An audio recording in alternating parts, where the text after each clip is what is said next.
प्रिय विद्यार्थियों, आज की सामाजिक विज्ञान की कक्षा में मैं डॉक्टर उमेश कुमार वाजपेयी आप सभी का स्वागत करता हूं। बच्चों, आशा करता हूं आप सभी लोग अपने घर में पूरी तरह स्वस्थ होंगे। बच्चों, आइए आज हम लोग सामाजिक विज्ञान विषय के उप विषय राजनीति विज्ञान के द्वितीय अध्याय संविधान निर्माण के प्रथम भाग का अध्ययन करने जा रहे हैं। बच्चों, इस पाठ के पूर्व पाठ में हमने क्या पढ़ा था, पहले उसके ऊपर हम लोग जान लेते हैं कि इससे जो पहला वाला पाठ था उसमें हमने सीखा था कि लोकतंत्र का संप्रत्यय और उसके महत्व को हमने समझा था। लोकतंत्र की विशेषताएं क्या होती हैं इसको हमने जाना था। चीन और मैक्सिको दो देश हमने लिए थे जिनकी चुनाव की प्रक्रिया को हमने समझा था। एक व्यक्ति और एक वोट की कीमत को हमने जाना था। लोकतंत्र का जो अर्थ है उसको हमने विस्तृत रूप से समझा था। बच्चों, आज का जो हमारा भाग प्रथम है इसमें हम लोग जो सीखेंगे उसके जो शिक्षण बिंदु हैं वो जान लेते हैं। लोकतंत्र का संवैधानिक स्वरूप, लोकतंत्र हेतु संविधान की आवश्यकता, संविधान निर्माण की विधि, दक्षिण अफ्रीका में लोकतांत्रिक संविधान, दक्षिण अफ्रीका एवं भारत के स्वतंत्रता संग्राम में समानता और असमानता। आज का जो शिक्षण है वो इन्हीं बिंदुओं पर केंद्रित होगा। बच्चों, अग्रिम भागों में जो हम पढ़ेंगे उनकी विषय वस्तु को हम आपको बताने जा रहे हैं कि जो इसके पाठ के अग्रिम भाग होंगे उसमें हम लोग इन बिंदुओं पे चर्चा करेंगे। संविधान की आवश्यकता क्यों होती है, भारतीय संविधान का निर्माण, संविधान सभा, भारतीय संविधान के जो मौलिक तत्व हैं, संविधान का दर्शन और संस्थाओं के स्वरूप। इन निम्न बिंदुओं पर हम जो आगे वाले भाग हैं इसके भाग 2 और भाग 3 में पढ़ेंगे। तो आज के जो प्रथम भाग के हमारे शिक्षण उद्देश्य हैं उन पे हम चर्चा कर लेते हैं कि लोकतंत्र के संवैधानिक स्वरूप का विस्तृत अध्ययन हम करेंगे। लोकतंत्र हेतु संविधान की आवश्यकता के विषय में हम अध्ययन कर सकेंगे और संविधान निर्माण किस प्रकार होता है इसको हम समझ सकेंगे। दक्षिण अफ्रीका में लोकतंत्र की जो स्थापना हुई एवं संविधान निर्माण जो हुआ उसके विषय में हम अध्ययन कर सकेंगे। दक्षिण अफ्रीका एवं भारत के स्वतंत्रता संग्राम में विभिन्न बिंदुओं पर हम इसका अध्ययन करेंगे। तो बच्चों, प्रारंभ करते हैं। सबसे पहली बात यह है कि संविधान कहते किसको हैं। बच्चों, लोकतंत्र में जो सरकारें हैं वो मनमानी करने के लिए स्वतंत्र नहीं होती। जैसे राजतंत्र में और तानाशाही में सरकार क्या है, मनमानी कर सकती हैं, लेकिन लोकतंत्र में ऐसा नहीं है। अर्थात सरकार एवं नागरिक दोनों के अनुपालन हेतु कुछ मूलभूत नियम बनाए जाते हैं। इन नियमों का एक संग्रह होता है और इस संग्रह को हम क्या कहते हैं, संविधान कहते हैं। फिर से एक बार हम आपको समझाते हैं कि किसी भी देश का वह सर्वोच्च कानून जो नागरिकों के अधिकार, सरकार की शक्ति, उसके कामकाज के तरीकों का निर्धारण करे उसे हम संविधान कहते हैं। आशा करते हैं आपकी समझ में आ गया होगा। बच्चों, अब एक इसी से जुड़ा प्रश्न है, मन में उठता है कि क्या लोकतांत्रिक देशों में ही संविधान होता है? ऐसा नहीं है। सभी देशों के अपने संविधान होते हैं, भले ही वहाँ लोकतांत्रिक प्रणाली हो अथवा ना हो, लेकिन जहाँ लोकतंत्र होगा, जैसे भारत में जहाँ पे लोकतांत्रिक प्रणाली होगी वहाँ संविधान की अनिवार्यता होगी। अब आपके मन में होगा कि संविधान की अनिवार्यता क्यों होगी?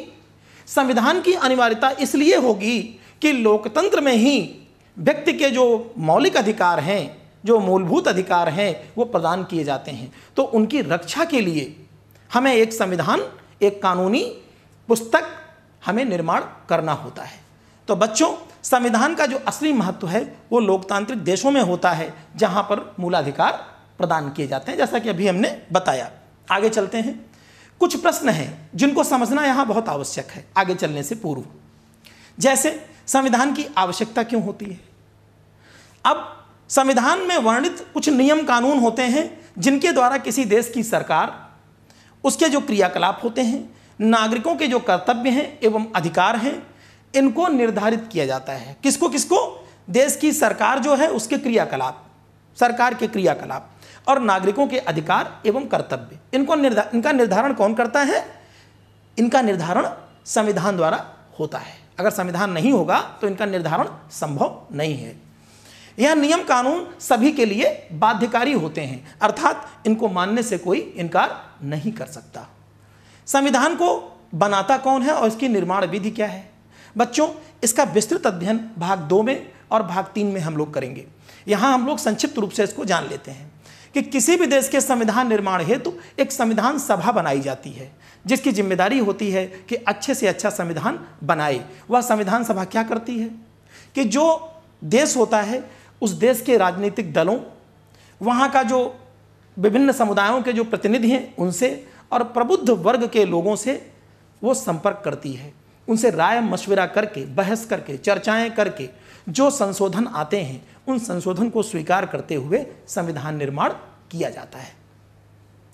बच्चों, अब यह मन में प्रश्न होगा कि संविधान निर्माण हेतु मूल्य क्या होते हैं?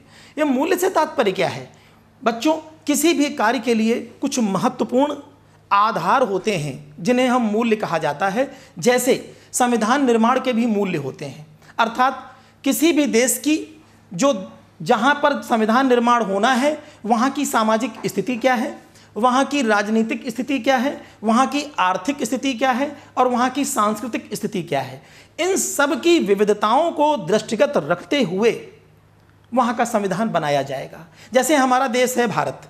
भारत एक ऐसा देश है जहाँ विभिन्न धर्मों के लोग, विभिन्न समुदायों के लोग एक साथ रहते हैं। तो जब हमारा संविधान बना तो हमारा संविधान लोकतांत्रिक बना, पंथ निरपेक्ष बना। तो हमारी जो आवश्यकताएं थीं उन्हीं मूल्यों पर आधारित हमारा संविधान बनाया गया। अर्थात देश काल और परिस्थिति के ऊपर यह आधारित होता है कि वहाँ का संविधान कैसा बने। तो आप इसको समझ गए होंगे कि जो विभिन्न वहाँ की देशों की आवश्यकता होती हैं, वहाँ की सामाजिक, राजनीतिक, आर्थिक, सांस्कृतिक, उनको दृष्टिगत रखते हुए संविधान निर्माण किया जाता है। बच्चों, अब एक और प्रश्न आपके मन में होगा कि संविधान बन जाने के बाद उसमें परिवर्तन कैसे होता है? बिल्कुल सही है। अगर कोई चीज़ एक बार लिख दी जाए और बाद में उसका जो है उसमें संशोधन न होने पाए तो वो बिल्कुल व्यर्थ हो जाता है, बेकार हो जाता है। जैसे कि कह दिया जाए कि एक आपके लिए पहनने के लिए पैंट अथवा शर्ट 10 वर्ष की आयु में बना दी गई और उसे आपसे कहा जाए कि 20 वर्ष की अवस्था में जब आप होंगे तब उसको पहने, तो क्या आप पहन पाएंगे? या तो आप बहुत मोटे हो चुके होंगे, आपकी आएगी नहीं, या आप बहुत दुबले हो जाएंगे तो भी नहीं आएगी। तो इसलिए जो संविधान बनता है उसमें जब किसी देश के संविधान का निर्माण होता है तो उसमें कुछ भविष्य लक्ष्य, आगे की सोच रखते हुए कुछ शर्तें और नियम जोड़ दिए जाते हैं जिससे देश काल परिस्थिति के अनुसार उसमें संशोधन किया जा सके। अब ये संशोधन क्या होता है? संशोधन होता है कि थोड़े बहुत सुधार, यह नहीं कि पूरी तरह आप उसको बदल दें, आप उसके मूल ढांचे को नहीं बदल सकते, लेकिन कुछ संशोधन उसमें होते रहते हैं। यही जो है संविधान बनाने के बाद परिवर्तन कहलाता है। संशोधन की प्रक्रिया प्रत्येक देश की भिन्न भिन्न हो सकती है। यह आवश्यक नहीं है कि जैसी एक देश में है वैसी सब जगह हो। जैसे उदाहरण हम लेते हैं कि हमारे देश का जो संविधान है, भारतीय संविधान, इसमें जो संशोधन है वो अनुच्छेद 368 के अनुसार होता है। हमारे संविधान में बहुत सारे अनुच्छेद हैं। जब संविधान बना था तब 444 अनुच्छेद थे। तो जो ये अनुच्छेद हैं उनमें से एक नंबर है 368। उसके अनुसार हम अपने संविधान में संशोधन आवश्यकता अनुसार कर लेते हैं। अब इसे करता कौन है? इसे भारतीय संसद करती है, क्योंकि संसद को ही यह पूरी तरह पावर दिया गया है।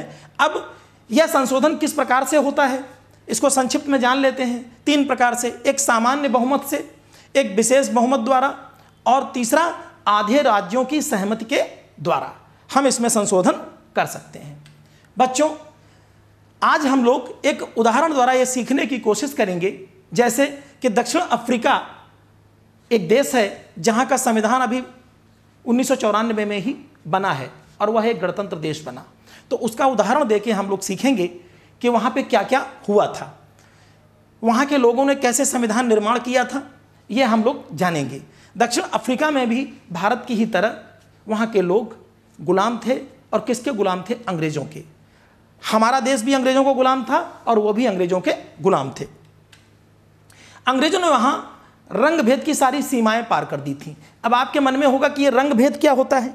बच्चों, रंग भेद एक ऐसी अमानवीय स्थिति होती है जिसमें चमड़ी के रंग के आधार पर विभेद किया जाता है। अर्थात अंग्रेज गोरे होते हैं, ये अपने को स्वयं को श्वेत कहते थे और उच्च नस्ल का मानते थे, और जो काले लोग थे दक्षिण अफ्रीका के, उन्हें ये अश्वेत कह करके उनका अपमान करते थे। तो यही रंग भेद है बच्चों। अंग्रेज स्वयं को छोड़कर बाकी सभी को अश्वेत, और जो तीसरा एक हिस्सा था जैसे भारत से गए लोग थे, ऐसे लोगों को रंगीन चमड़ी वाला कहकर बुलाते थे और अपमानित करते थे। बच्चों यह एक लेख है जो नेल्सन मंडेला जी के द्वारा लिखा गया है। नेल्सन मंडेला जी कौन थे? यह एक ऐसे अफ्रीका के नेता थे कि जिन्होंने रंग भेद की नीति का विरोध किया और अंग्रेजों से लोहा लिया। अंग्रेजों ने उन्हें जेल में डाल दिया इसी बात को लेकर। आगे चलकर नेल्सन मंडेला जी अफ्रीका के प्रथम राष्ट्रपति चुने गए थे। तो आइए इनके वक्तव्य को हम पढ़ लेते हैं। मैंने गोरों के प्रभुत्व के खिलाफ संघर्ष किया। गोरे मतलब अंग्रेज। वो कह रहे हैं कि मैंने गोरों के प्रभुत्व के खिलाफ संघर्ष किया और अश्वेतों के प्रभुत्व का भी विरोध किया। जी हाँ, मैंने ऐसे लोकतांत्रिक एवं स्वतंत्र समाज की कल्पना की है जिसमें सभी लोग पूरे मेल जोल के साथ रहें, सबको समान अवसर उपलब्ध हों, और मैं इसी आदर्श हेतु जीवित रहना चाहता हूँ, और यदि जरूरत हुई तो इस आदर्श हेतु मैं अपने प्राण भी न्यौछावर कर दूंगा। ये बात नेल्सन मंडेला जी ने कही थी। बच्चों ये कथन मंडेला जी का है। अभी मैंने बताया कि अंग्रेजों ने नेल्सन मंडेला जी को एवं उनके 7 अन्य साथियों को क्या किया? देशद्रोह का मुकदमा चला करके और उनको जेल में डाल दिया। वो भी थोड़े समय के लिए नहीं, 28 वर्षों के लिए। और अफ्रीका की जो सबसे भयानक जेल थी रोबेन द्वीप में, उसमें डाल दिया। क्यों? क्योंकि इन्होंने अंग्रेजों की चलाई गई जो गलत नीति थी, रंग भेद की नीति, उसका विरोध किया था। अब एक हमारा प्रश्न है आपसे कि नेल्सन मंडेला जी को अंग्रेज जो हैं उन्होंने किस कारण से आजीवन कारावास की सजा दी? बिल्कुल सही बच्चों, नेल्सन मंडेला जी ने जब रंग भेद की नीति का विरोध किया तो अंग्रेजों ने उन पर देशद्रोह का मुकदमा चलाया और आजीवन कारावास की सजा दी। अभी जैसा बताया, और कहाँ डाला? रोबेन द्वीप में, सबसे खतरनाक जेल थी अफ्रीका की, जहां इनको डाल दिया। अब एक नया हमारे सामने शीर्षक है कि रंग भेद के विरुद्ध संघर्ष। इसको हम लोग समझ लेते हैं। ये रंग भेद क्या है? अभी आपको बताया कि त्वचा के रंग के आधार पर लोगों को ऊंचा या नीचा समझना, विभेद करना, यह रंग भेद कहलाता है। रंग भेद नस्लीय भेदभाव भी बोला जाता है।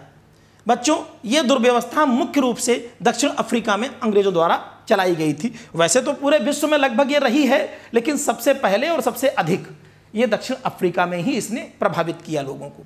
17वीं एवं 18वीं शताब्दी में व्यापारिक उद्देश्य से अफ्रीका में अंग्रेजी कंपनियों की स्थापना की गई।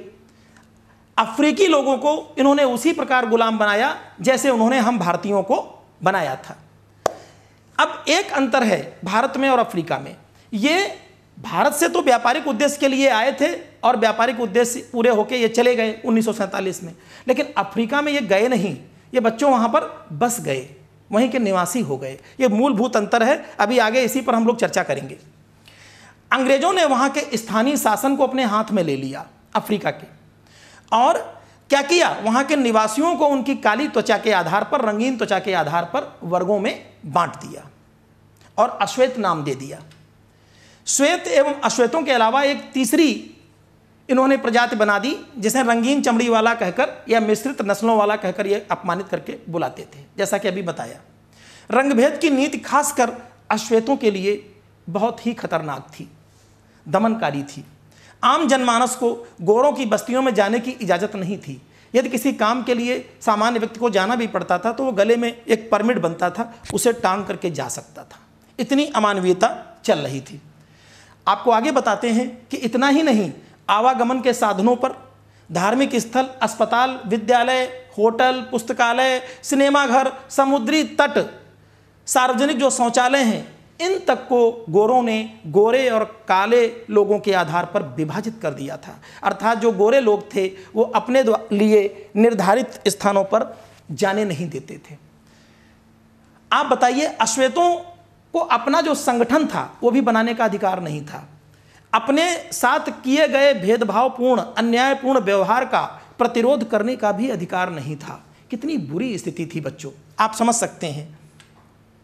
1950 ईस्वी से अश्वेतों, रंगीन चमड़ी वाले लोगों और भारतीय मूल के लोगों ने रंग भेद के विरुद्ध खुल करके संघर्ष करना प्रारंभ किया। उदाहरण एक देते हैं, महात्मा गांधी जी जब दक्षिण अफ्रीका गए थे, उनके साथ भी बहुत बड़ा भेदभाव यही हुआ। कैसे? जब वो दक्षिण अफ्रीका में कहाँ से, डरबन से रेलगाड़ी के द्वारा प्रिटोरिया जा रहे थे, तो प्रथम श्रेणी के डिब्बे की उन्होंने टिकट ली थी वैधानिक, और वो उसमें बैठे थे। लेकिन चूंकि वहाँ अंग्रेजों के आधार पर यह नियम नहीं था, कोई भी रंगीन चमड़ी वाला या अश्वेत प्रथम श्रेणी में यात्रा नहीं कर सकता था। वही किया उन्होंने। अंग्रेजों ने अपमानित करते हुए गांधी जी को रास्ते में ही पीटरमारिट्सबर्ग नामक स्टेशन थी, उस पर उतार दिया। रात का समय था, भयंकर ठंडी थी। गांधी जी वहाँ पर पूरी रात बड़े कष्टों में बिताए। लेकिन शायद ये पीटरमारिट्सबर्ग में अगर गांधी जी को उतारा न गया होता बच्चों, तो आज राष्ट्रपिता जो हमारे हैं गांधी जी, ये गांधी जी ना होते। उसी दिन सविनय अवज्ञा, सत्याग्रह, ये सब जितने भी आंदोलन हुए, उनकी नींव यहीं पड़ी थी पीटरमारिट्सबर्ग में। गांधी जी ने प्रण किया कि हमें अंग्रेजों की इस गलत नीति का किसी भी कीमत पर विरोध करना है। इतना ही नहीं, इसी प्रकार के अपमानजनक व्यवहार गांधी जी से और भी किए गए। जैसे जब भोजनालयों में वो प्रवेश के लिए जाते थे तो उनको रोक दिया जाता था। ऐसे ही गांधी जी एक दिन घोड़ा गाड़ी पर बैठ के जा रहे थे, किसी अंग्रेज को बिठाने के लिए दबाव बनाया गया कि इनको लेते जाइए, गांधी जी ने मना कर दिया। इसके बदले में गांधी जी को क्या किया कि जो घोड़ा गाड़ी थी उसके पायदान पर गांधी जी को बैठ करके यात्रा करनी पड़ी। तो ये एक उदाहरण हमने दिया आपको। इसमें क्या हुआ, गांधी जी ने प्रबल विरोध किया और वहां पर एक आंदोलन का रूप दिया, अपने अनुयायियों को इकट्ठा किया और सत्याग्रह का प्रयोग किया, सत्य के प्रति आग्रह। गांधी जी ने अहिंसा नहीं की, अहिंसा के आधार पर सत्याग्रह के माध्यम से अफ्रीका में रहकर जो भारतीय मूल के लोग थे उनका नेतृत्व किया और डट करके नस्ल भेदी नीति का विरोध किया। बच्चों, इसी प्रकार अफ्रीकी नेशनल कांग्रेस थी, उसके झंडे तले कई मजदूर संगठन एकत्र हुए और उन्होंने रंग भेद की नीति का प्रबल विरोध किया, जिसको गोरी सरकार ने बर्बरता पूर्वक तरीके से दमन किया, उसे रोका। लेकिन इसका प्रबल विरोध हुआ और निंदा की गई। विश्व स्तर पर कई देशों ने इसकी निंदा की। ये एक चित्र है बच्चों जो हमने आपके लिए इसमें चस्पा किया है, लिखा हुआ है डेंजर, एक खोपड़ी बनी हुई है, देखिए। ये एक ऐसा 1953 का साइन बोर्ड है जो अंग्रेज लगा देते थे जगह जगह। किसके लिए? अश्वेत लोगों के लिए, रंगीन चमड़ी वालों के लिए। देखो क्या लिखते थे, इसमें लिखा है natives, Indians and coloureds, if you enter these premises at night you will be listed as missing. Armed guards shoot on sight, saves dogs, devour the corpse. You have been warned. ये कहा गया है। इसका हिंदी अर्थ हम आपको बताते हैं। इन्होंने इसमें कहा है कि खतरा, देसी, अश्वेत, हिंदुस्तानी एवं रंगीन चमड़ी वालों, यदि तुम रात में इस परिसर में घुसे तो तुम्हें लापता घोषित कर दिया जाएगा और हथियारबंद सुरक्षाकर्मी तुम्हें देखते ही गोली मार देंगे। जंगली कुत्ते तुम्हें नोच नोच कर खा जाएंगे, तुम्हें चेतावनी दी जाती है। बताइए, ये ऐसे बोर्ड लगे रहते थे।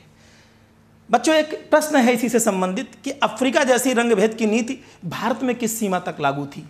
बच्चों, बिल्कुल सही बात है कि अफ्रीका जैसी ही रंग भेद की जो नीति थी कमोबेश भारत में भी थी। हालांकि हालत वैसी नहीं थी, लेकिन कमोबेश ऐसी ही स्थिति थी। हम भारतीयों को अंग्रेज बहुत ही घृणित निगाह से देखते थे, हमें जंगली कह करके बुलाया जाता था। तो ये जो रंग भेद की नीति थी, ये सभी के लिए बहुत ही दुखदायी थी। अफ्रीका एक नवीन संविधान की ओर, अब हम लोग इस पर चर्चा कर लेते हैं। रंग भेद के खिलाफ जब विरोध एक आंदोलन का रूप लेने लगा, बढ़ता गया, तो गोरी सरकार ने अपनी गलत नीतियों में बदलाव प्रारंभ किया। सरकार ने भेदभाव वाले जो कानून थे उनको वापस ले लिया। राजनीतिक दलों पर जो प्रतिबंध लगे थे, मीडिया पर जो प्रतिबंध लगे थे, उन्हें उसने मुक्त कर दिया। 28 वर्षों से जेल में बंद थे नेल्सन मंडेला जी, उनको रिहा कर दिया। अंततः 26 अप्रैल 1994 की मध्य रात्रि को दक्षिण अफ्रीका एक गणराज्य बन गया। यहाँ नया झंडा लहराया और यह दुनिया का एक नया लोकतांत्रिक देश बन गया। अब यहाँ रंग भेद वाला शासन समाप्त हुआ और सभी नस्ल के लोगों की मिलीजुली सरकार का रास्ता साफ हुआ। ध्यान रखना, सभी नस्ल के लोगों की मिलीजुली सरकार का रास्ता साफ हुआ। यह सब इतना आसानी से नहीं हुआ। इसके लिए नेल्सन मंडेला जी जैसे लोगों ने अपना पूरा जीवन स्वतंत्रता के लिए बलिदान कर दिया। 28 वर्षों का जीवन उन्होंने जेल में बिताया। नेल्सन मंडेला जी को दक्षिण अफ्रीका का प्रथम राष्ट्रपति चुना गया। ये देखिए नेल्सन मंडेला जी का एक वक्तव्य है, इसके द्वारा हम कुछ जानने की कोशिश करते हैं, उन्हीं के शब्दों में जाने। ऐतिहासिक रूप से एक दूसरे के दुश्मन रहे, यहाँ ध्यान देना, एक दूसरे के दुश्मन रहे मतलब गोरे और काले, श्वेत और अश्वेत लोग। वो कह रहे हैं कि ऐतिहासिक रूप से श्वेत और अश्वेत एक दूसरे से दुश्मन रहे। समूह रंग भेद वाली शासन व्यवस्था की जगह शांतिपूर्ण तरीके से लोकतांत्रिक व्यवस्था अपनाने पर सहमत हो गए, क्योंकि दोनों को एक दूसरे की भलमनसाहत पर भरोसा था और इसे मानने को वो तैयार भी थे। मेरी कामना है कि दक्षिण अफ्रीकी लोग कभी भी अच्छाई पर विश्वास करना नहीं छोड़ेंगे और इस बात में आस्था रखेंगे कि मनुष्य जाति पर विश्वास करना हमारी सबसे बड़ी लोकतंत्र का आधार है। ये बात इन्होंने कही। बच्चों, इसका आशय क्या है? इसका आशय ये है कि वहाँ पर अंग्रेज जिन्होंने अमानवीयता की हदें पार की थीं और जो अश्वेत लोग थे, इन सब लोगों को एक साथ रहना था। अंग्रेज भाग के जा नहीं रहे थे भारत की तरह, उन्हें वहीं रुकना था। इसीलिए जो संविधान बना वो ऐसा बना कि जिसे श्वेतों ने भी स्वीकार किया और अश्वेतों ने भी स्वीकार किया। अफ्रीका के नवीन लोकतंत्र में अश्वेत नेताओं ने अश्वेत समाज से आग्रह किया। क्या आग्रह किया? उन्होंने कहा कि सत्ता में रहते हुए जिन लोगों ने, कौन लोग? गोरे लोगों ने हम पर अत्याचार किए, मेरे भाइयों आइए हम उन्हें माफ़ कर दें, सब कुछ भुलाकर माफ़ कर दें। ये अश्वेत नेताओं ने कहा। आइए अब हम सभी नस्लों, स्त्री पुरुष की समानता, लोकतांत्रिक मूल्यों, सामाजिक न्याय, मानवाधिकारों पर आधारित नए दक्षिण अफ्रीका का निर्माण करें, ऐसा वहाँ के राजनेताओं ने कहा। 2 वर्षों की लंबी चर्चा, बहस आदि के बाद जो वहाँ का संविधान बना, बच्चों, वैसा संविधान विश्व के किसी देश में अब तक न बन पाया। जितने व्यापक अधिकार उन्होंने अपने नागरिकों को प्रदान किए, उतने कहीं किसी देश ने अपने नागरिकों को प्रदान नहीं किए। बच्चों, 1994 तक जिस अफ्रीका को जंगली कह करके उसकी आलोचना की जाती थी, आज वही अफ्रीका पूरे विश्व के लिए एक मॉडल के रूप में अपना स्थापना बनाए हुए, अपने को स्थापित किए हुए हैं। लेकिन यह हुआ कैसे? यह सब इसलिए संभव हुआ कि वहाँ के जो लोग थे, कौन? गोरे और काले, उन सभी लोगों ने अपनी कड़वाहट को भुला करके और एक दूसरे के साथ रहने का निश्चय किया, जबकि भारत में ऐसा नहीं हुआ। बच्चों, भारत में स्थिति दूसरी थी। यहाँ हम हिंदू मुस्लिम के आधार पर 2 देशों में बंट गए, पाकिस्तान और भारत के रूप में। अफ्रीका में ऐसा नहीं हुआ। एक कथन है, इसको भी पढ़ लेते हैं कि दक्षिण अफ्रीका का संविधान इतिहास और भविष्य दोनों की बात करता है। एक और यह एक पवित्र समझौता है। दक्षिण अफ्रीका के रूप में हम एक दूसरे से यह वचन देते हैं कि हम अपने रंगभेदी, क्रूर एवं दमनकारी इतिहास को फिर से दोहराने नहीं देंगे। पर बात इतनी ही नहीं है, यह अपने देश को इसके सभी लोगों द्वारा वास्तविक अर्थों में साझा करने का घोषणा पत्र भी है। श्वेत, अश्वेत, स्त्री, पुरुष, यह देश पूर्ण रूप से हम सभी का है। ये बात कही गई है मंडेला जी के द्वारा। यह एक दक्षिण अफ्रीका के संविधान की प्रस्तावना है। बच्चों, किसी भी देश के संविधान के प्रारंभ में प्रस्तावना दी होती है, जो उस संविधान का सारांश होती है। इसको हम संक्षिप्त रूप में जान लेते हैं कि प्रस्तावना क्या कह रही है। देखिए, अपने इतिहास में हुए अन्याय को स्वीकार करते हैं। अपनी भूमि पर आज़ादी और न्याय के लिए संघर्ष करने में कष्ट उठाने वालों को हम सलाम करते हैं। अपने देश को बनाने और विकसित करने में मदद करने वालों का हम आदर करते हैं और मानते हैं कि दक्षिण अफ्रीका उन सभी का है जो यहाँ रहते हैं, अर्थात गोरे और काले सभी यहाँ की विविधता से जुड़े हैं। इसलिए स्वतंत्र रूप से चुने अपने प्रतिनिधियों के माध्यम से अपने गणतंत्र के सर्वोच्च कानून के तौर पर इस संविधान को हम स्वीकार करते हैं। कौन? अफ्रीका के लोग कह रहे हैं, जिससे पहले के विभाजन मिटे और लोकतांत्रिक मूल्यों, सामाजिक न्याय और मौलिक मानवाधिकारों पर आधारित एक समाज बन सके। एक ऐसे लोकतांत्रिक और मुक्त समाज की स्थापना हो जिसमें सरकार लोगों की इच्छा के अनुसार काम करे और उन्हीं के अनुसार चले। हर नागरिक को कानून के समान संरक्षण मिले, सभी नागरिकों के जीवन की गुणवत्ता में सुधार हो, हर एक व्यक्ति की संभावनाओं को फलने फूलने की स्वतंत्रता और एक संयुक्त लोकतांत्रिक दक्षिण अफ्रीका का निर्माण हो सके, जो राष्ट्रों के समूह में एक संप्रभु देश के तौर पर अपना उचित स्थान प्राप्त कर सके। ईश्वर हमारे लोगों की रक्षा करे। ये बात दक्षिण अफ्रीका के संविधान की प्रस्तावना में कही गई है। एक प्रश्न है, यह दक्षिण अफ्रीका बहुसंख्यक जो लोग थे, अश्वेत लोग, अगर वो गोरों के साथ हुए शोषण और अत्याचारों का बदला लेते तो क्या होता? तो बच्चों, वही होता जैसे भारत में बंटवारा हुआ हिंदुस्तान और पाकिस्तान के रूप में, लेकिन लोगों ने वहाँ ऐसा नहीं किया, उन्होंने माफ़ किया गलती करने वालों को, तो आज वो एक सशक्त देश के रूप में काबिज हैं। अब एक चर्चा कर लेते हैं कि दक्षिण अफ्रीका एवं भारत के स्वतंत्रता संघर्ष में जो समानताएं हैं और असमानताएं, उनमें क्या अंतर है। कई बिंदुओं पर भारत में सभी वर्ग आपस में अपने स्वार्थों हेतु लड़ रहे थे, जिसका परिणाम था देश विभाजन, और अफ्रीका के निवासियों ने अपने पिछले बुरे अनुभवों को, अत्याचारों को भुला दिया था। ये दोनों में अंतर है बच्चों। यहाँ पर नेतृत्व गांधी जी का था और वहाँ पर नेतृत्व नेल्सन मंडेला जी का था, जो गांधी जी के कहीं न कहीं अनुयायी भी थे। प्रमुख नेतृत्वकर्ता दल यहाँ भारतीय राष्ट्रीय कांग्रेस थी और वहाँ प्रमुख नेतृत्वकर्ता दल था अफ्रीकी नेशनल कांग्रेस। संघर्ष का जो तरीका था भारत में अहिंसावादी था, सत्याग्रह, असहयोग और सविनय अवज्ञा जैसे आंदोलन हैं, इनके द्वारा हम आगे बढ़ते गए। और वहाँ पर अफ्रीका में संघर्ष का जो तरीका था वहाँ पर भी अहिंसात्मक था। उसका उदाहरण है कि नेल्सन मंडेला जी को जब 28 वर्षों तक जेल में रखा, यातनाएं दी, लेकिन इसके बाद भी उन्होंने क्या किया, गोरों को माफ़ कर दिया। इसका अहिंसा से इसका प्रमाण इससे बड़ा नहीं हो सकता। आगे देखते हैं कि उपनिवेशवाद का जो चरित्र है वो वहाँ अत्यंत अमानवीय और शोषण से युक्त था। कहाँ? भारत में, क्योंकि भारत को इन्होंने केवल कच्चे माल का एक आयातक बना रखा था, मतलब एक यहाँ से हम निर्यात करते थे, उनके लिए आयात होता था। और उपनिवेशवाद का जो चरित्र था वहाँ पर अफ्रीका में, वो भी अत्यंत अमानवीय था। तो ये हमारी समानताएं और असमानताएं हैं। एक प्रश्न आपका है कि आज का दक्षिण अफ्रीका स्वयं को इंद्रधनुषी देश कहता है। आप बता सकते हैं क्यों? बच्चों, इंद्रधनुष में 7 रंग होते हैं, 7 रंग एक साथ होते हैं, कितना सुंदर होता है। आज का जो अफ्रीका है वहाँ इसी प्रकार से सभी धर्मों के, जातियों के, मजहब के लोग एक साथ रहते हैं, कोई किसी प्रकार की दुर्भावना नहीं है, इसीलिए उसे अपने देश को इंद्रधनुषी देश कहते हैं। बच्चों, आज के पाठ में हमने क्या क्या सीखा, हम लोग देख लेते हैं एक बार कि लोकतंत्र के संवैधानिक स्वरूप को हमने समझा कि संवैधानिक जो स्वरूप है लोकतंत्र का वो क्या होता है। लोकतंत्र हेतु संविधान की आवश्यकता की अनिवार्यता क्या है, मैंने बताई कि जहां लोकतंत्र होगा वहां संविधान अनिवार्य रूप से होगा। क्यों? क्योंकि वहां पर मूलाधिकार प्रदान किए जाते हैं नागरिकों को, इसलिए वहां पर संविधान की आवश्यकता अनिवार्य है। संविधान निर्माण की प्रक्रिया को संक्षिप्त रूप में हमने जाना, बताया। इसके द्वितीय तृतीय भाग में हम इसको विस्तृत रूप में पढ़ेंगे। दक्षिण अफ्रीकी लोकतांत्रिक संविधान के विषय में हमने जाना।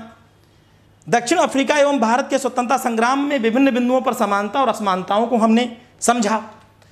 आज का जो गृह कार्य है वो हम आपको दे रहे हैं कि नस्ल भेद क्या है, वैश्विक समस्या है, तो अगर इसको स्पष्ट करें आप। और प्रस्तुत अध्ययन में रंग भेद हेतु दक्षिण अफ्रीका के उदाहरण को ही हमने क्यों लिया, इसको भी आपको स्पष्ट करना है। नेल्सन मंडेला को अफ्रीका का गांधी क्यों कहा जाता है, आपको अपने शब्दों में इसको लिखना है। लोकतंत्र हेतु संविधान की आवश्यकता क्यों होती है, आपको इस पर भी चर्चा करनी है। बच्चों, हमें उम्मीद है कि आज आपने यहाँ से बहुत कुछ सीखा होगा संविधान निर्माण को लेकर के। इसके जो आगे के भाग हैं उसमें आपको और आनंद आने वाला है, आप इसको अच्छे से पढ़ना।